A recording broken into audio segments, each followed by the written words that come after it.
Members of the committee, my name is Annie Bukacek, spelled B-U-K-A-C-E-K. I'm a physician from Kalispell representing myself. I've been a physician in Montana for over 20 years and have, and based on that experience, I have 4 primary problems with Senate Bill 220, and I'll be very brief because you already have my written testimony. Doctors are often wrong when they predict life expectancy. I have witnessed many instances of this. I have a physician friend who she had breast cancer. It metastasized to her lungs, and they said she had 6 months to live, and that was 15 years ago, and she still has a medical practice and is still playing tennis. If assisted suicide becomes legal in this state, there will be Montanans who kill themselves who could have had many quality years or even a normal lifespan, which my friend probably will have. Second point, assisted suicide is totally different from palliation of pain and anxiety.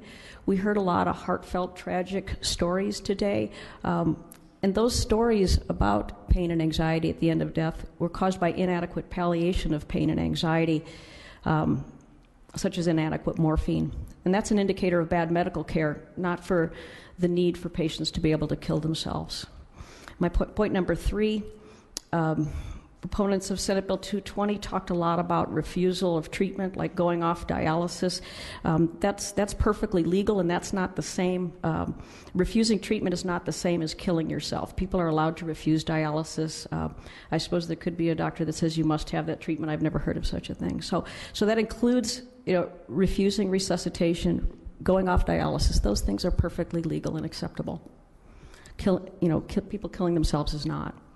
My last point, it has to do with elder abuse. With all due respect to what Mr. Barrett says about it, it's not going to happen.